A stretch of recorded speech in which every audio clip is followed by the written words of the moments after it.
Innal hamdalillah nahmaduhu wa nasta'inuhu wa nastaghfiruh wa na'udzu billahi min shururi anfusina wa sayyiati a'malina. May yahdihillahu fala mudilla lahu wa may yudlil fala hadiya lahu. Asyhadu an la ilaha illallah wahdahu la syarika lahu wa asyhadu anna Muhammadan 'abduhu wa rasuluh la nabiyya ba'dahu. Allahumma salli wa sallim wa barik ala sayyidina Muhammad wa ala alihi wa ashabihi wa man tabi'ahum bi ihsan ila yaumiddin. Fa ya ayyuhan nasul hadirun, usikum wa nafsi taqwallaha faqad fazal muttaqun. Qala Allah ta'ala fi kitabihil karim, a'udzu billahi minasy syaithanir rajim. Bismillahirrahmanirrahim. Ya ayyuhalladzina amanu taqullaha haqqa tuqatih wa la tamutunna illa wa antum muslimun. Shadaqallahul azim. Hadirin jamaah salat Jumat yang dimuliakan Allah, di hari Jumat yang penuh berkah ini, mari senantiasa kita tingkatkan ketakwaan kita kepada Allah Subhanahu wa taala. Karena semua ibadah yang kita lakukan, mulai ibadah sholat, ibadah puasa, bahkan ibadah kurban kita, semua itu menjadi agar orang-orang menjadi bertakwa.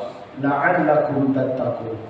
Karena kalau kita sudah bertakwa kepada Allah Subhanahu wa taala, maka dengan sendirinya kita akan terbiasa mengerjakan perintah Allah Subhanahu wa taala dan meninggalkan semua yang dilarang. Jamaah salat Jumat yang dimuliakan Allah, di hari Jumat ini tanggal 10 Dzulhijjah, kita diingatkan kembali dengan seorang sosok yang begitu mulia, yaitu Nabi Ibrahim alaihissalam. Beliau ini manusia biasa seperti kita. Dia makan, kita juga makan. Dia berkeluarga, kita juga berkeluarga. Dia bekerja dan kita juga bekerja. Tetapi yang membedakan kita dengan beliau adalah seorang nabi yang ketika Allah berikan ujian, dia berhasil melewati semua ujian dari Allah Subhanahu wa taala. Jamaah salat Jumat yang dimuliakan Allah Subhanahu wa taala, memang semua kita pasti akan diuji oleh Allah. Lalu sanggupkah kita melewati ujian yang diberikan Allah? Kadang ketika kita diuji oleh anak, diuji oleh orang tua, melemah keimanan kita. Yang tadinya kita rajin ke masjid, tapi karena godaan daripada tetangga, godaan yang sering menggoda kita malah jarang untuk datang ke masjid. Maka inilah dia ujian yang Allah berikan kepada kita harus berhasil melewatinya sebagaimana Nabi Ibrahim bisa melewati ujian yang diberikan Allah. Ujian dihadapi pertama, orang tuanya tidak menyembah Allah Subhanahu wa taala. Ujian yang kedua, dia itu menghadapi kaumnya yang sangat membenci Nabi Ibrahim dan juga berhasil melewatinya. Kemudian ujian belum berhenti. Dia menikah selama 86 tahun, dia berdoa kepada Allah Subhanahu wa taala, Rabbi habli minas sholihin, supaya dikaruniai anak, barulah diberikan oleh Allah Subhanahu wa taala. Setelah mempunyai anak, ujian belum selesai. Dia disuruh untuk mengorbankan putranya Ismail alaihissalam, dan itu pun dilakukan oleh Nabi Ibrahim alaihissalam. Jadi ujian yang telah Allah berikan itu untuk meningkatkan kualitas derajat kita di mata Allah Subhanahu wa taala. Semakin kuat kita menghadapi ujian yang diberikan Allah, maka akan semakin tinggi tingkatan kita di mata Allah Subhanahu wa taala. Makanya Nabi Muhammad itu disebut dengan Habibullah, kekasihnya Allah. Sedangkan Nabi Ibrahim itu disebut dengan Khalilullah, kesayangannya Allah Subhanahu wa taala. Kemudian yang kedua, Nabi Ibrahim diminta Allah adalah sesuatu yang paling dicintai. Nabi Ibrahim tidak diminta Allah untuk mengorbankan kambingnya, karena kambingnya banyak. Nabi Allah Ibrahim tidak diminta untanya, walaupun beliau mempunyai unta. Bahkan Allah tidak meminta nyawanya, walaupun Nabi Ibrahim sangat sayang kepada nyawanya. Tetapi yang Allah minta kepada beliau adalah bagaimana dia mengorbankan apa yang paling dia cintai. Maka saat itu yang paling dia inginkan adalah seorang putra, dan itulah yang diminta oleh Allah Subhanahu wa taala untuk dikorbankan. Maknanya apa? Manakah yang lebih kita cintai? Kita lebih cinta kepada harta atau kepada Allah? Kita lebih cinta kepada anak kita atau lebih cinta kepada Allah? Maka Rasulullah sampaikan, la yu'minu ahadukum, kalian tak sempurna imannya kata Allah, hatta akuna ahabba ilayya min malihi wa waladihi wan nasi ajma'in.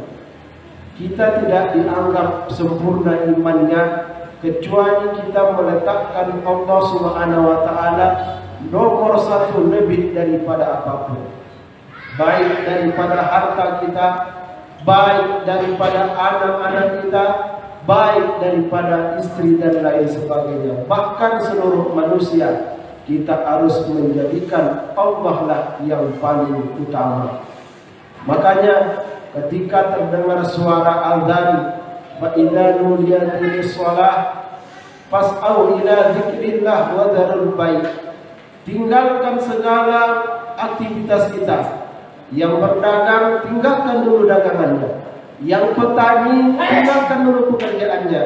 Maka jawablah seruan azan untuk mengerjakan ibadah sholat. Maka kalau kita meletakkan tujuan kita ini adalah karena Allah Subhanahu wa taala, insya Allah semua yang kita lakukan akan diberkahi oleh Allah Subhanahu wa taala. Kemudian yang ketiga, kita di bulan Dzulhijjah ini diajarkan supaya kita bisa mendidik anak kita sebagaimana Nabi Ibrahim mendidik anaknya Ismail, menjadi anak yang soleh, menjadi anak yang sangat patuh kepada orang tuanya.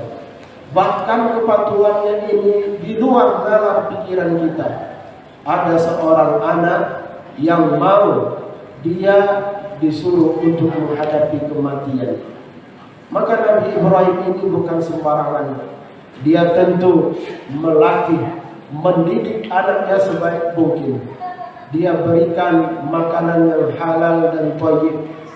Dia taruh pendidikan yang baik kepada anaknya. Karena anak yang telah diberikan oleh Allah kepada kita itu adalah amanah yang harus kita jaga dengan baik. Allah Subhanahu wa taala ingatkan kita, inna sam'a wal absar wal afidah, sesungguhnya pendengaran kita, manakah lebih sering kita dengarkan keluh kesah cerita anak-anak kita daripada mendengarkan HP, mendengarkan televisi dan lain sebagainya. Wal absar, begitu juga dengan mata kita, manakah lebih sering kita memperhatikan aurat anak kita ketika dia keluar rumah, apakah dia memakai pakaian yang islami atau sebaliknya, atau lebih sering kita gunakan mata kita ini kepada yang tak baik. Wal afidah, bahkan hati kita, pikiran kita, sudahkah kita persiapkan bagaimana nanti anak-anak kita setelah kita tiada. Nabi Yakub, dia mewariskan kepada anaknya bukanlah harta yang berlimpah, bukanlah sawit yang berhektar-hektar, tetapi yang dia wariskan adalah ibadah ataupun akidah yang kuat, ilmu yang bermanfaat. Apa kata Nabi Yakub? Ma ta'buduna min ba'di, wahai anak-anakku, setelah nanti aku tiada, lalu apa yang akan kalian sembah? Jadi kalau kita tak ajarkan kebaikan kepada anak-anak kita, takutnya mereka ini bertindak sesuka hati. Dia lebih suka dengan permainan game online-nya, bermain HP-nya, daripada mengerjakan perintah kita. Memang saat ini kita tidak diserang dengan senjata tajam, tapi yakin dan percayalah, kita masih diperangi oleh orang-orang luar sana dengan ghazwatul fikir, perang pemikiran, perang ideologi. Dan ini lebih berbahaya karena perang ini dampaknya kepada pikiran anak kita.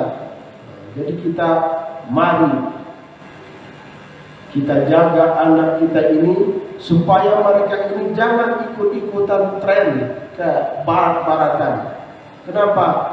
Karena mengikut agama mereka bukan harus kita ikut masuk ke dalam agama mereka, tetapi bisa dikatakan ketika kita berpakaian, kita mengikuti pakaian gaya mereka.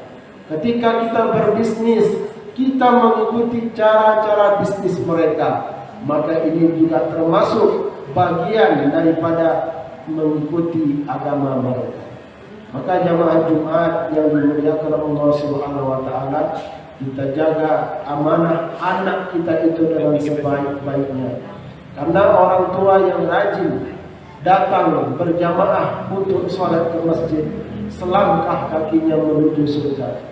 Tetapi apabila tidak dia didik anaknya dengan didikan yang baik, selangkah juga kakinya menuju neraka. Jadi manakah yang akan kita pilih? Apakah kita mendidik anak kita dengan baik? Maka insya Allah nantinya kebahagiaan akan kita dapatkan. Karena salah satu amalan yang ketika manusia ini tiada, salah satunya adalah waladun salih yad'u lahuma. Dia mempunyai anak yang saleh, anaknya itu selalu mendoakan orang tuanya, maka pahalanya terus mengalir kepada kedua orang tuanya. Fa'tabiru ya ulil absar la'allakum tuflihun.